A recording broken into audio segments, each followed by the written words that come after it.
my cue, isn't it? Okay. I just want to make sure my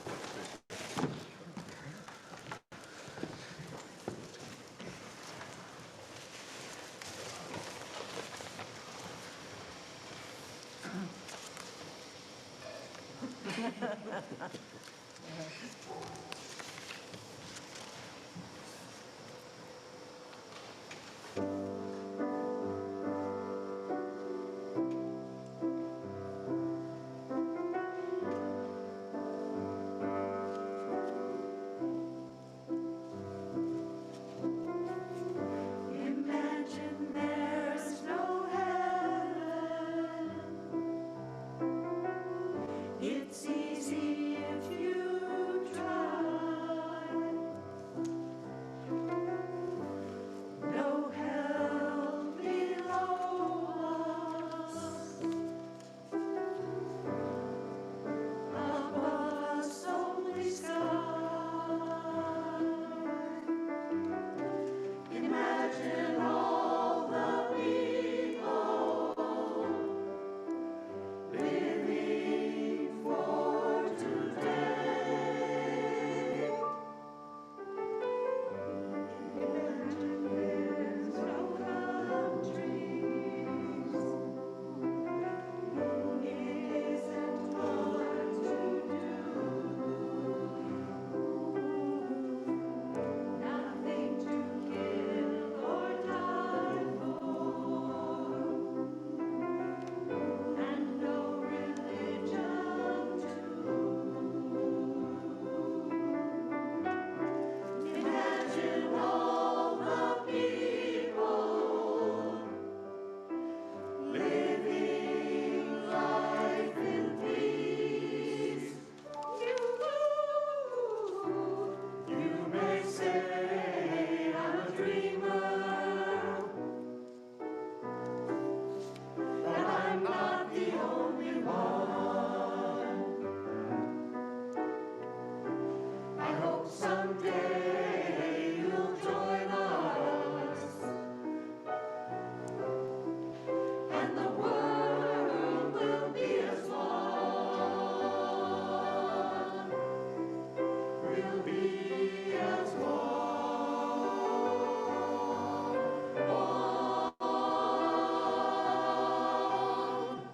Imagine no possessions.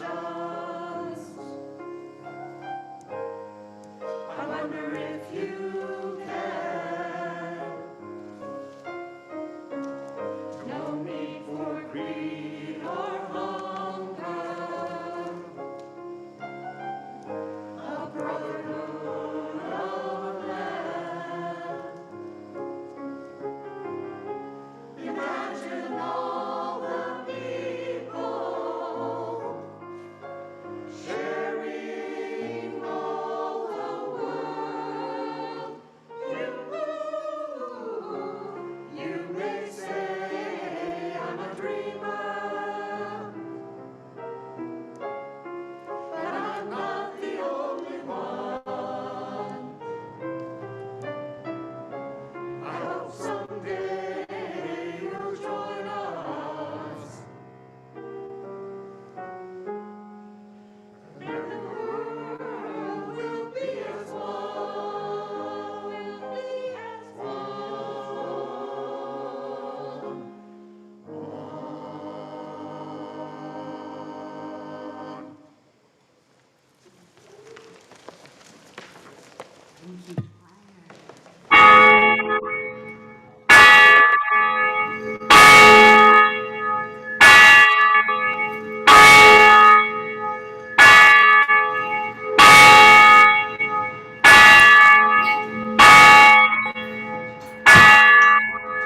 Our bell tower.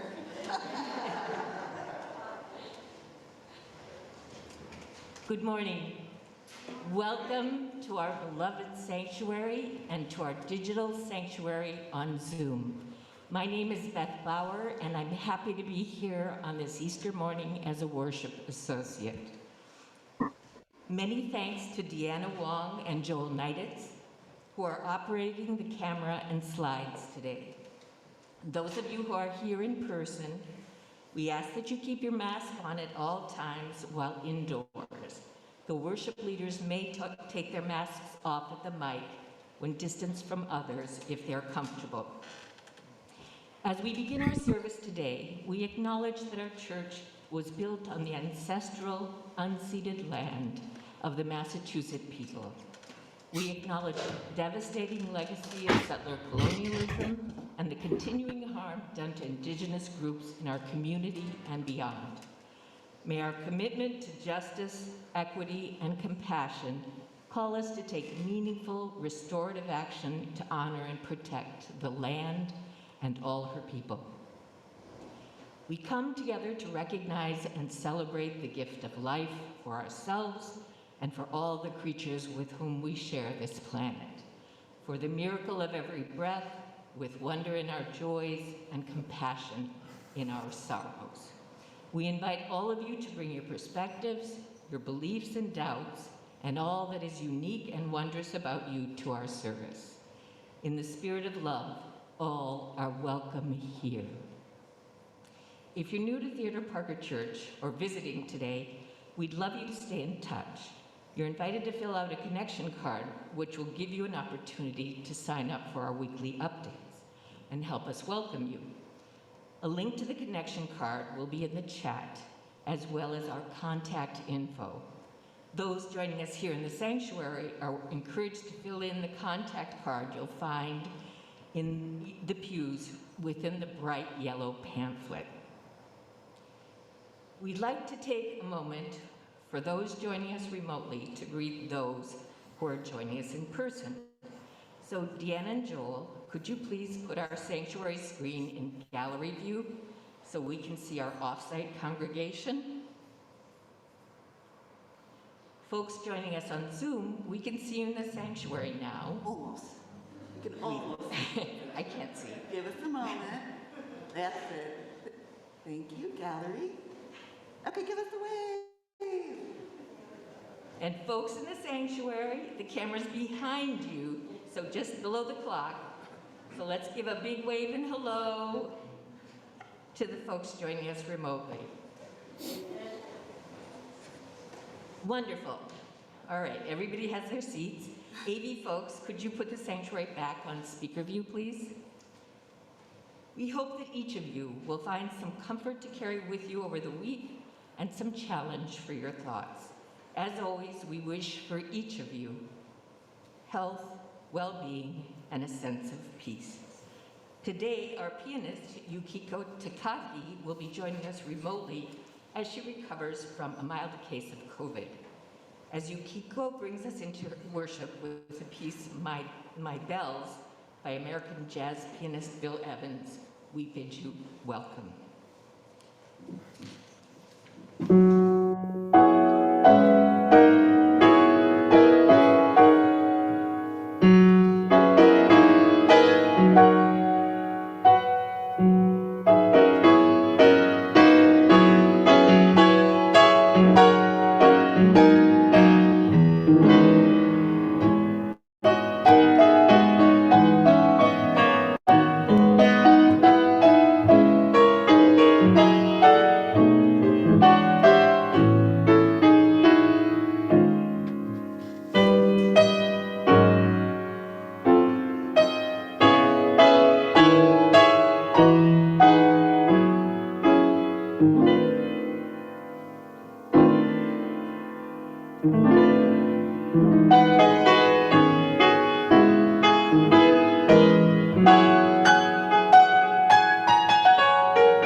Thank you, Yukiko.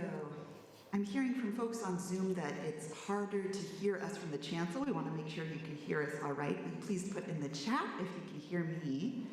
It's going to be tricky if you can't hear me to put it in the chat. Then you hear me. Okay. Can hear fine. Okay, great. See, it might just be the two different mics. We want everyone to have as much access to this service, whether you're joining here or online, as possible. Good morning to you all. Happy Easter, Chag Pesach Sameach, Happy Passover, which began on Friday, Ramadan Kareem, which began a few weeks ago. It's something like every 33 years or so, these holidays line up on their various cycles of the season, so it's really lovely. And Happy Marathon Monday. Blessings to those of you who are running. We want to especially welcome those of you who are here for the first time or the first time in a while. We're so delighted you're here. Since this Sunday is the beginning of school vacation week, we don't have a separate children's chapel, although we will be having that next week. Folks of any age who would like some coloring or some activity sheets or who are getting restless, you can join Abby, who just stepped out, I think, to get some coloring sheets. We're so glad you're here. There she is. So Abby's our childcare provider. Can't hear you either. Wait, you can or you can't? Interesting. Margot, you might need to work on your sound with headphones. We're so delighted you're here. Our opening words today are from Peggy Clark as we honor Easter. Last week's service we gave full due to Passover, and we really turn our attention today to the holiday of Easter. Here are Peggy Clark's words. Easter is a holiday of miracles. It is life from death, joy from sorrow, celebration from mourning. Easter reminds us that all is never lost, that the story continues as long as we are here to tell it. So gather up your worries. We are going to bury them beneath the ground and watch them transform into flowers of hope, pushing through the earth, reminding us on Easter morning that love brings us back to life, calls us from sadness, from grief, from anxiety, into a world renewed and alive and filled with joy once again. In that spirit, our opening hymn is the Unitarian Universalist Easter hymn, Lo, the Earth Awakes Again. This hymn is adapted from the Christian hymn, Jesus Christ is Risen Today, whose lyrics are also in the gray hymnal. If you feel like singing that one, you can choose your own adventure. That hymn was initially written in the 14th century as a Bohemian Latin hymn called Surrexit Christus Hodie. The lyrics in our hymnal, however, are from the Unitarian minister Samuel Longfellow, who is the brother of the well-known poet. The lyrics we sing shift the focus from celebrating Jesus' resurrection to celebrating the rebirth of the earth in springtime, but it hangs on to the alleluias of praise and gratitude. So invite us to rise in body or in spirit as we sing together, Lo, the Earth Awakes Again.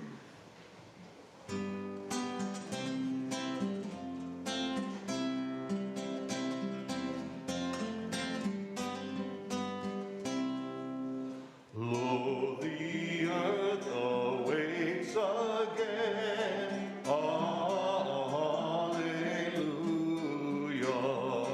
From the winter's bond and pain. Alleluia.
soar and sing.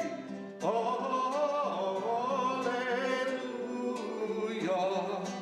How our hearts leap with the spring.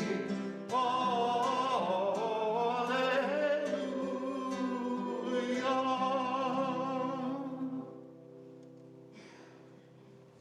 You may be seated.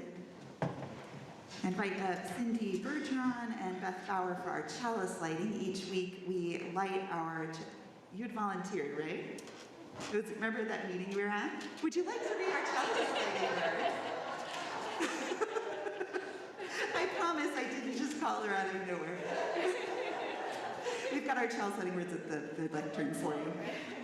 That being said, there's a survey that's just gone out to everybody in the congregation's mailing list, in our newsletter. You'll see it in other places as well. If you'd like to read our chalice lighting words or offer art or music or something else in the service, we'd love to involve you. So each week we begin our service by lighting a flaming chalice, a symbol of Unitarian Universalist community. We read our words of covenant first in English, and then in their Spanish translation in honor of our sister community in Plazuelas, El Salvador. I invite you to join together in saying these words. Love is the spirit of this church, and service is its prayer. This is our great covenant, to dwell together in peace, to seek the truth in love, and to help one another. El amor es el espíritu de esta iglesia y el servicio es nuestra oración. Esta es nuestra gran promesa, vivir juntos en paz, buscar la verdad con amor y ayudarnos los unos a los otros. Thank you both. And now Rose has a story for all ages for us. I'm really excited to hear this one today.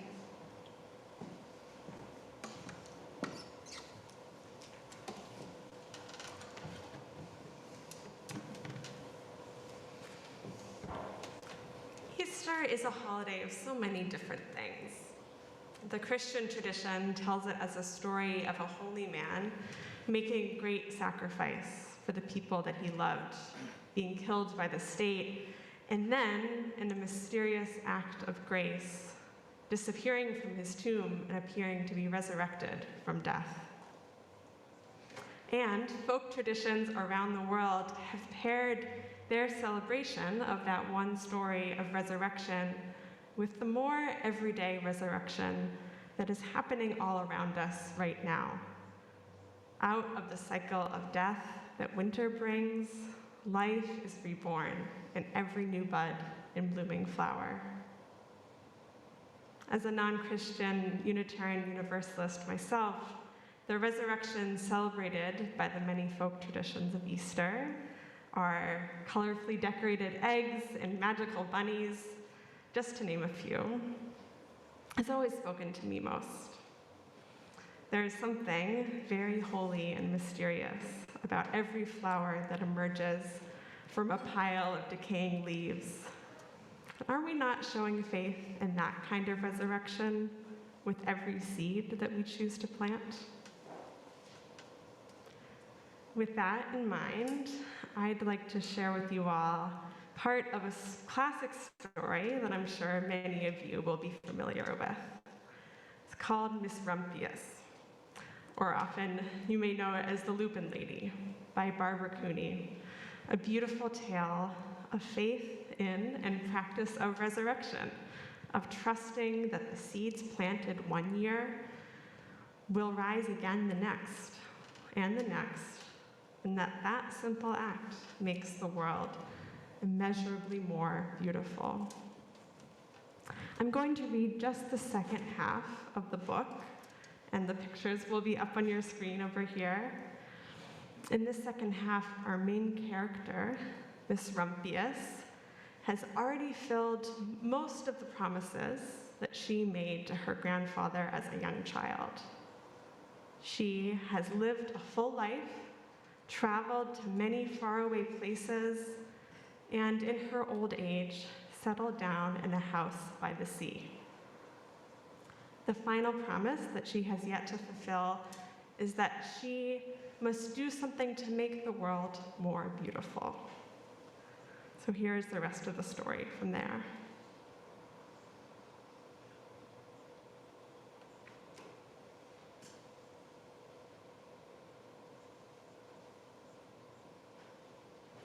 From the porch of her new home, Miss Rumphius watched the sun come up. She watched it cross the heavens and sparkle on the water, and she saw it set in glory in the evening. She started a little garden among the rocks that surrounded her house, and she planted a few flower seeds in the stony ground. Miss Rumphius was almost perfectly happy. But there is still one more thing I have to do, she said. I have to do something to make the world more beautiful. But what? The world is already pretty nice, she thought, looking out over the ocean. The next spring, Miss Rumphius was not very well. Her back was bothering her again, and she had to stay in bed most of the time. The flowers she had planted the summer before had come up and bloomed in spite of the stony ground. She could see them from her bedroom window, blue and purple and rose-colored. Lupins, said Miss Rumphius with satisfaction. I have always loved lupins the best. I wish I could plant more seeds this summer so that I could have still more flowers next year. But she was not able to.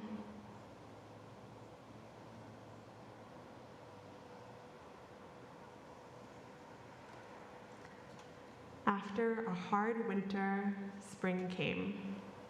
Miss Rumphius was feeling much better. Now she could take walks again. One afternoon, she started to go up and over the hill where she had not been in a long time. I don't believe my eyes, she cried when she got to the top. For there on the other side of the hill was a large patch of blue and purple and rose-colored lupins. It was the wind, she said as she knelt in delight. It was the wind that brought the seeds from my garden here, and the birds must have helped.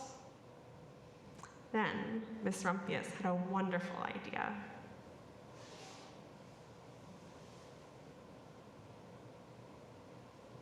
She hurried home and got out her seed catalog.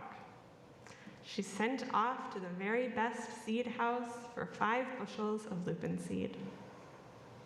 All that summer, Miss Rumphius, her pockets full of seeds, wandered over fields and headlands, sowing lupins. She scattered seeds along highways and down country lanes. She flung handfuls of them around the schoolhouse and the back of church. She tossed them into hollows along stone walls. Her back didn't hurt at all anymore. Now, some people called her that crazy old lady.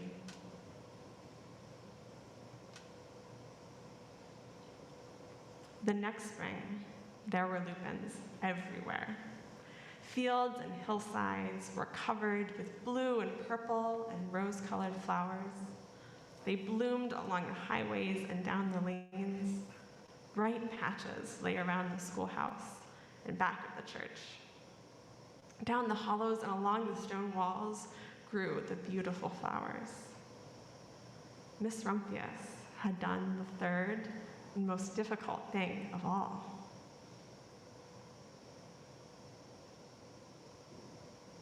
My great-aunt Alice, Miss Rumphius, is very old now. Her hair is very white. Every year there are more and more lupins. Now they call her the Lupin Lady. Sometimes my friends stand with me outside her gate, curious to see the old, old lady who planted the fields of lupins. When she invites us in, they come slowly. They think that she is the oldest woman in the world. Often, she tells us stories of faraway places. When I grow up, I tell her, I too will go to faraway places and come home to live by the sea. That is all very well, little Alice, says my aunt. But there is a third thing you must do. What is that? I ask. You must do something to make the world more beautiful. All right, I say.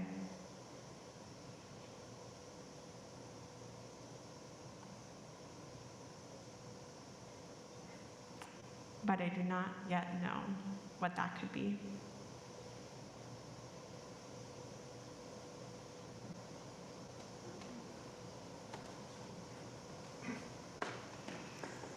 Thank you, Rose.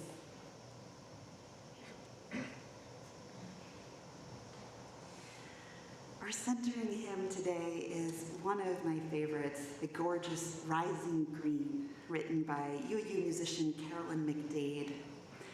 Its lyrics express a deep oneness with nature, an experience of the interdependent web that helps us come alive again with the earth at springtime.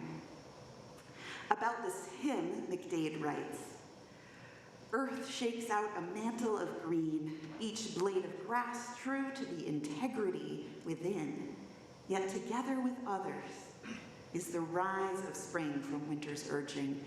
Our coming is with the grass, the common which persists unexalted, but with the essence of life. Our humanness, our rhythms and dreams, the faith which nurtures our ardent love and hope for life. All this we share with Earth community, of which we are a natural and connected part." In the spirit of that connection, sorry, you're gonna find me just as it's time to, there we go. In the spirit of that connection, let's sing together Rising Green. I invite you to rise in body or rise in spirit as we sing.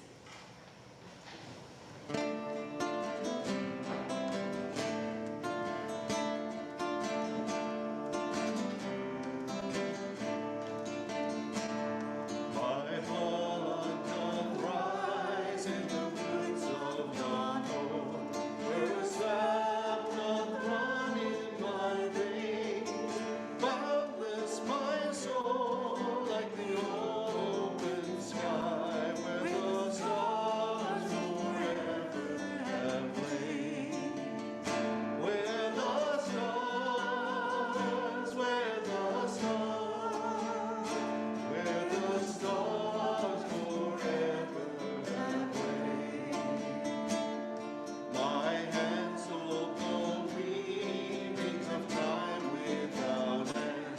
My loin as deep as the sea, beating my heart sounds the measures of hope that of love's eternity. That of love, that of love, that of love eternity. I feel the tides as they answer the moon, crossing on a far distant sand. Bringing my song is the wind of my breast, and my love blows over the land. And my love, and my love, and my love blows over the land. My foot carries days of the old into our dreaming shows us the way. Wondrous our faith settles deep in the earth, rising green to bring a new day. Rising green, rising green, rising green to bring a new day.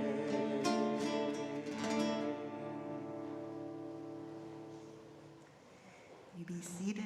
Thank you, Michael.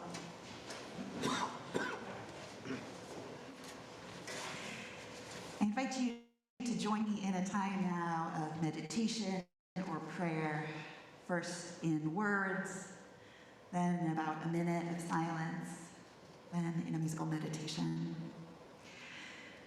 Our words today are from Jane Rzepka. O Spirit of life and renewal, we have wintered enough, mourned enough, oppressed ourselves enough. Our souls are too long cold and buried, our dreams all but forgotten, our hopes unheard. We are waiting to rise from the dead. In this, the season of steady rebirth, we awaken to the power so abundant, so holy, that returns each year through earth and sky. We will find our hearts again and our good spirits. We will love and believe and give and wonder and feel again the eternal powers. The flow of life moves ever onward through one faithful spring and another, and now another. May we be forever grateful. Alleluia. Let us be together in prayerful silence.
Generosity is a spiritual practice in our Unitarian Universalist congregations.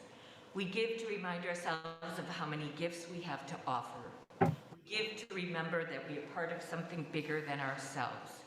We give because we believe in music and sacred space. We give with the faith that together we have enough.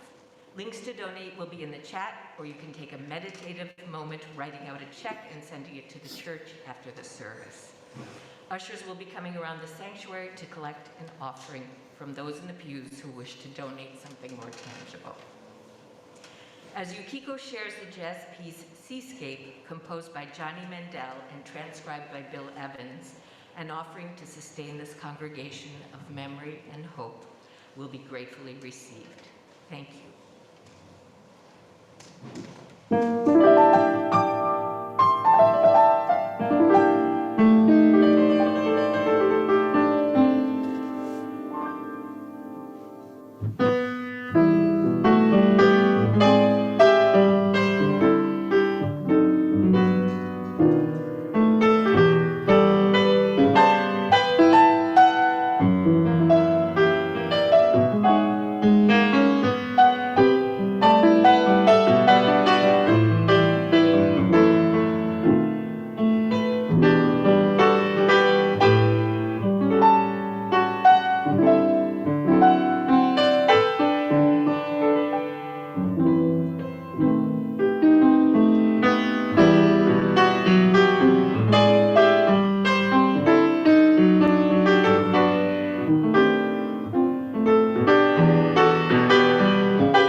Thank you, Yukika.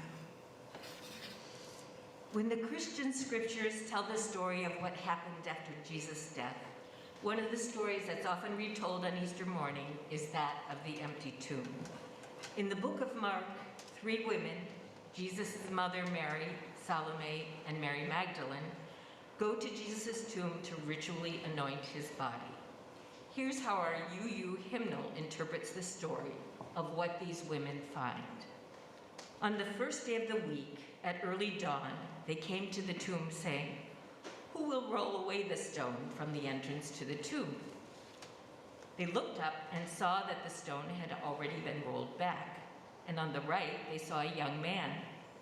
They were alarmed, but the man said to them, "Why do you seek the living among the dead?" So they went out and fled from the tomb, for terror and amazement had seized them. And they said nothing, for they were afraid.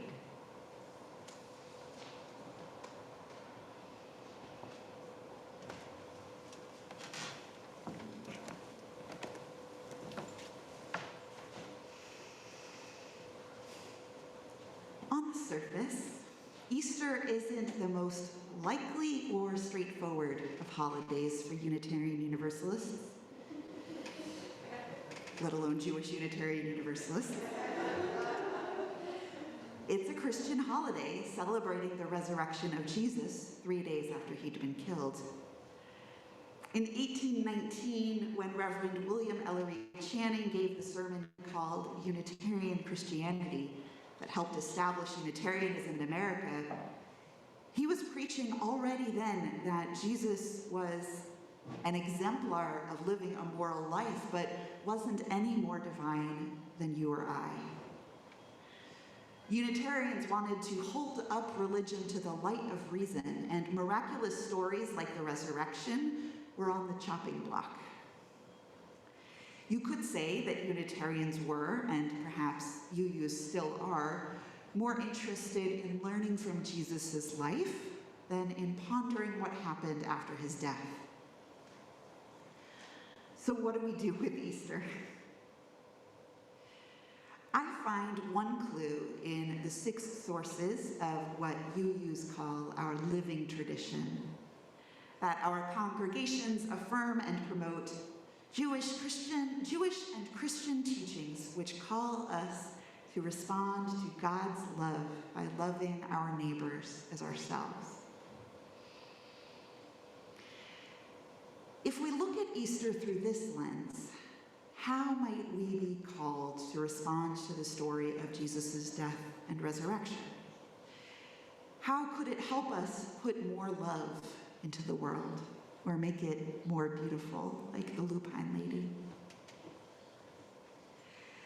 What if, in the face of death, we are called to practice resurrection? To be clear, I don't mean a literal physical reviving of the dead, rather a responding to the presence of suffering, death, and the limited span of our mortal lives by bringing more beauty and well-being and vitality into the world. So today I bring to us 2 images that we can hold on to help us picture what it can mean to practice resurrection. Daffodils and mad farmers. I'll explain, I promise. Let's start with the daffodils, those hardy, cheery yellow flowers which grow back each spring from bulbs. My drive over here had an abundance of them along the way. There are two stories that I think of when I see perennial flowers bloom, and now I think of them as prime examples of resurrection. Here's the first story from the author E.B. White, whom you might know as the author of Charlotte's Web. He tells this beautiful story about his wife, Catherine, sitting outside each fall to oversee the planting of flower bulbs in their farm plot. E.B. White writes, armed with a diagram and a clipboard, Catherine would get into a shabby old Brooks raincoat, much too long for her, put on a little round wool hat, pull on a pair of overshoes, and proceed to the director's chair, a folding canvas thing that had been placed for her at the edge of the plot. There she would sit hour after hour in the wind and the weather, while our farm manager produced dozens of brown paper packages of new bulbs and basketfuls of old ones, ready for the intricate internment. He continues, as the years went by and age overtook her, there was something comical yet touching in her bedraggled appearance on this awesome occasion, the small, hunched-over figure, her studied absorption in the implausible notion that there would be another spring, oblivious to the ending of her own days, which she knew perfectly well was near at hand, sitting here with her detailed chart under those dark skies in the dying October, he concludes, calmly plotting the resurrection. To choose to plant seeds that will make the future more vibrant, more beautiful, more abundant, even when we won't live to see its long legacy fully bloom, is to practice resurrection.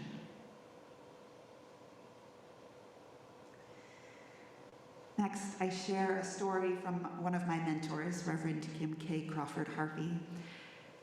Reverend Kim starts out with a sentiment that I sure empathize with, writing, so much email comes into the church that I don't often get to it unless it appears to be bleeding. Apologies to those of you to whom I owe an email. But, Kim continues, enough people forwarded me a message with the daffodil principle in the subject line that I finally read it. It's a true story that opens on an anonymous, grouchy mother being nagged by her adult daughter to drive 2 hours to meet up and see the daffodils in bloom. Actually, Kim says, I completely relate to the mother. Surely the daffodils in my own neighborhood would suffice. Somehow the grouchy mother is convinced into coming, and that's an ordeal in itself. A cold, rainy day with fog, making the long drive a misery. She arrives at the prearranged meeting place, upgraded from grouchy to in a snit, which Kim says is one of my all-time favorite mood descriptors. Her daughter, unfazed, takes the wheel to drive her mother the rest of the way. Another 20 minutes up into the mountains to see the daffodils. Now the story finally cheers up. The mother in a snit writes, we turned onto a gravel road and parked at a small church. I followed my daughter down a path to the far side of the church where a hand-lettered sign read, Daffodil Garden. We turned a corner, I looked up and stopped dead in my tracks. The mom continues, before me lay the most glorious sight. It looked as though someone had taken a great vat of gold and poured it over the mountain peak and down the slopes. The daffodils were planted in majestic, swirling patterns, great ribbons and swaths, and flowing rivers of all shades of yellow. There were 5 acres of daffodils. In the midst of all of this glory was a modest A-frame house, the home of the gardener. On the patio was a poster headlined, "Answers to questions I know you're asking." The first answer was a simple one: 50,000 bulbs. The second was, one at a time, by one woman, 2 hands, 2 feet, and very little brain. The third answer was, begun in 1958. There it was, the daffodil principle. For me, the mother says, that moment was a life-changing experience. I thought of this woman whom I had never met, who more than 60 years earlier had begun one bulb at a time to bring her vision of beauty and joy to an obscure mountaintop. Just planting one bulb at a time, year after year, had made something of indescribable magnificence, beauty, and inspiration. One bulb at a time had changed the world.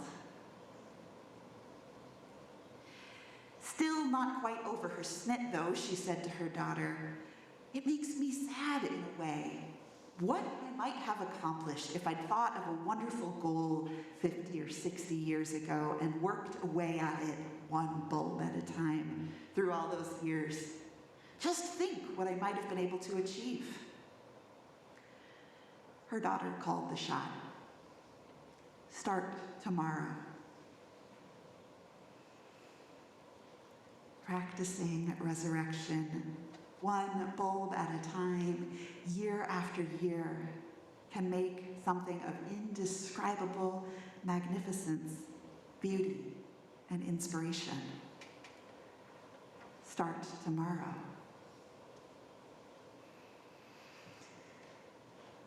Some of you might have been wondering where the mad farmer bit was going to come in, so wait no longer. The phrase "practice resurrection" came to me by way of the wonderful Quaker poet Wendell Berry. Berry is an author, educator, environmentalist, and a farmer himself in Kentucky. In 1973, he published this piece called Manifesto, the Mad Farmer Liberation Front. It starts with a bit of tongue-in-cheek propaganda for capitalism, but doesn't keep us there very long. Here are Wendell Berry's words, slightly abridged. We'll have them up on the screen because there's a lot of words and they're good. Love the quick profit, the annual raise, vacation with pay. Want more of everything ready-made. Be afraid to know your neighbors and to die. And you will have a window in your head. Not even your future will be a mystery anymore. Your mind will be punched in a card and shut away in a little drawer. When they want you to buy something, they will call you. When they want you to die for profit, they will let you know. So friends, every day, do something that won't compute. Love the Lord, love the world, work for nothing. Take all that you have and be poor. Love someone who does not deserve it. Invest in the millennium. Plant sequoias. Say that your main crop is the forest you did not plant, that you will not live to harvest. Say that the leaves are harvested when they have rotted into mold. Call that profit. Prophesy such returns. Put your faith in the 2 inches of humus that will build under the trees every 1,000 years. Listen to carrion. Put your ear close and hear the faint chattering of the songs that are to come. Expect the end of the world. Laugh. Laughter is immeasurable. Be joyful though you have considered all of the facts. Go with your love to the fields. Lie easy in the shade. Rest your head in her lap. Swear allegiance to what is nighest in your thoughts. As soon as the generals and the politicos can predict the motions of your mind, lose it. Leave it as a sign to mark the false trail the way you didn't go. Be like the fox who makes more tracks than necessary, some in the wrong direction. Practice resurrection.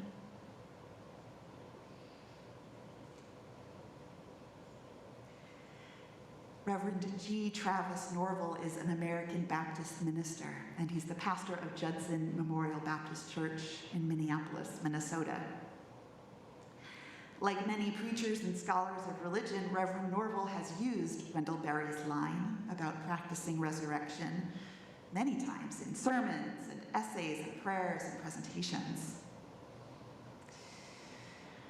After George Floyd was killed by police right there in Minneapolis, Reverend Norval began making weekly visits to 38th Street and Chicago Avenue, the site of George Floyd's murder, as a way to keep his heart tender and large. Until he began making weekly trips to George Floyd Square, Norval said he had no idea what that phrase about practicing resurrection meant. He only was in love with its sound. Every time he attempted to apply the imperative to the situation in his city, in Minneapolis, he came up empty. He could not resurrect George Floyd. He could proclaim life. He could not proclaim life when there was so much communal pain at George Floyd Square. A way forward emerged for Reverend Norval when he listened to a recording of a lecture from Dr. Krister Stendal, who was the former dean of Harvard Divinity School. In this lecture in 1983, Reverend Stendal asked the crowd a simple question. Can you heal like Jesus? The crowd was silent. Dr. Stendal broke the silence with his admission, neither can I. Then if we cannot heal like Jesus, why do we not do everything possible to create national health care in this nation? His logic was sound and simple. If you cannot literally heal like Jesus, then do everything you possibly can to try to imitate Jesus' healing ministry on a national and global scale. Could this apply to practicing resurrection? For Travis Norval, this was a breakthrough. He knew that he and the religious communities of Minneapolis could not resurrect George Floyd, but they could do everything they could to create a community where BIPOC neighbors and community members have lungs full of breath and where they live long, happy, fulfilling lives. Reverend Norval's pilgrimages to George Floyd Square began to reveal some of the ways to practice resurrection. He writes, "When I arrive at George Floyd Square, I realize that to practice resurrection is much more than police reform. The conviction of former officer Derek Chauvin last April on all charges for the murder of George Floyd was but one step in the long journey of practicing resurrection.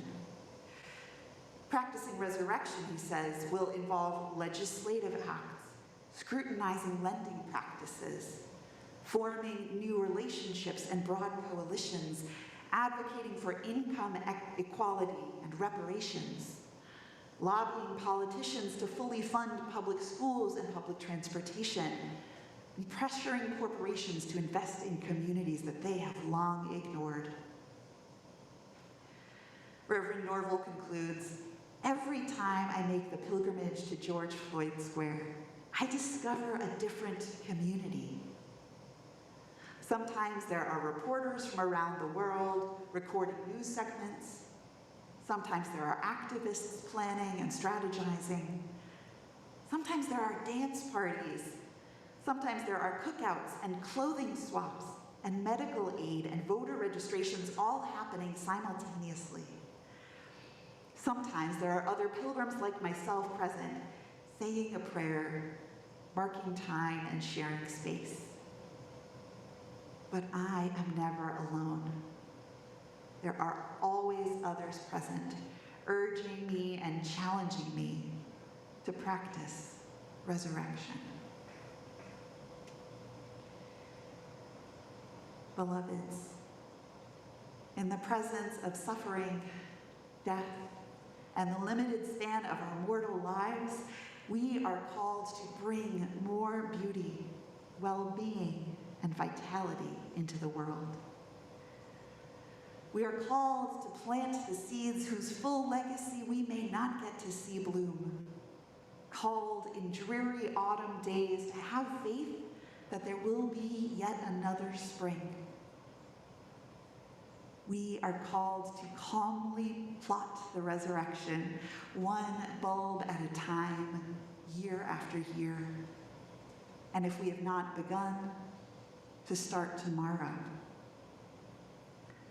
We are called to plant sequoias, to say that our main crop is the forest that we did not plant, that we may not live to harvest. We cannot resurrect those who have been killed. So we are called to do everything we can to create communities where we and our neighbors have lungs full of breath and where all can live long, happy, fulfilling lives. Let us practice resurrection. So may it be. Amen.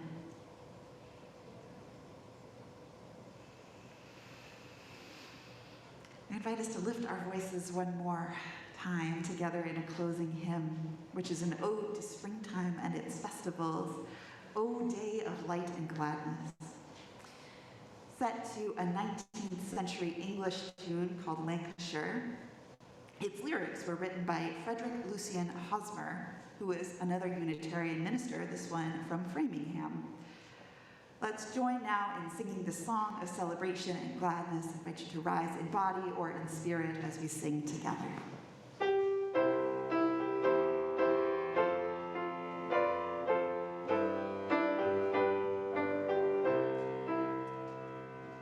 O day of light and gladness, of prophecy and song, what thoughts vivid, thoughts waking, what hallowed memories throng.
invite you to be seated. Following our benediction, there will be a postlude from Yukiko, which is What Are You Doing for the Rest of Your Life by Michael Legrand, transcribed by Bill Evans. We'll then have some announcements and some social time in person as we head out and on Zoom in breakout rooms. Our closing words today are from Alex Holt. For all those who celebrate the resurrection of Jesus, may this day be another affirmation of divine love and promise. For those who see the eternal story of new spring and life beginning anew, may you breathe deeply of a season of promise and hope. For all who are experiencing despair or hopelessness at this Easter time, may you find in the darkness or depression a doorway to light and warmth that offers you freedom. For all of us, together we can do what no one isolated person can do. Rolling the heavy stone aside reminds us that we are far more powerful than we could ever be on our own. Our offering of strong hands to help, our prayers made real. Let us begin again to love. So may it be, and amen.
thank you Yukiko, thank you to Michael, to Rose, to Beth, to the choir for singing, to Deanna and to Joel, to our graders, to all of you for being present today.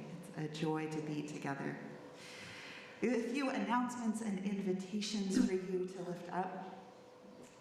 First, if you like doing readings, if you are an artist of any sort, if you are comfortable with Zoom technology, if you like greeting people and chatting with them, we'd love to get you involved in co-creating these Sunday worship services. Whether you're here for the very first time or you've never been involved in worship or you've been doing this for decades, please consider this your invitation to let us know how you might like to be involved. We've got a brief survey out there. My goal was that you should be able to do it while you're in line at the grocery store on your phone, so it should be real short. And there's a link in the chat for those online. It'll be in the newsletter and in TBC Talks and a number of other places. So you can always email the office to get a link. Next Sunday is our annual Poetry Sunday. A whole host of folks are involved in making that service happen. See some beautiful blending of poetry and music and the return of some form of social hour after the service. That's very exciting. So we will be, weather permitting, outdoors with just some coffee and simple box of coffee and some chairs so that folks who are here in person can connect with one another. There won't be an elaborate spread of food as there sometimes have been, but we'll be together. So that's pretty exciting. Folks have been asking me about that since the day I walked in the door here at the Inner Parker Church in August. So that's wonderful.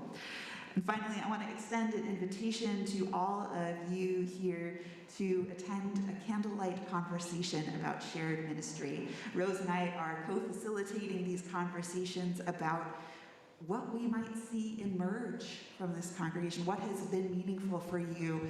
What values do you want to uplift? Where we might be headed? So we'll be having 2 of those in person on Wednesday, April 27th, and then another one in the afternoon of Sunday, May 1st, and then one more online. So again, if you've never been involved or you've been involved for decades, please consider yourself warmly invited. That being said, Children's Chapel will also be back next week with lots of really great times to connect. It's so wonderful to have you all here together. I invite you to take some time to chat with each other if you'd like. I look forward to greeting you at the doors over here if you're here in person. And I'm going to open up breakout rooms for about 20 minutes of conversation and connection online for those of you on Zoom. Happy Easter, happy Passover, Ramadan Mubarak. Be well.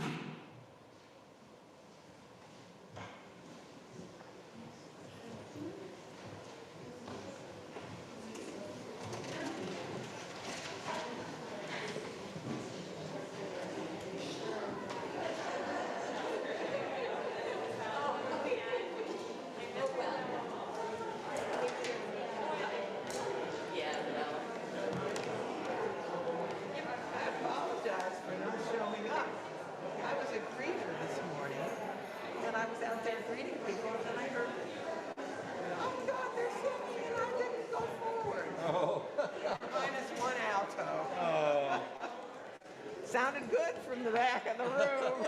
Oh, good. That was really crazy. Yay! Congratulations.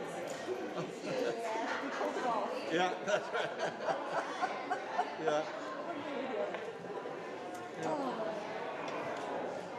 Have a wonderful holiday. Thanks, you too.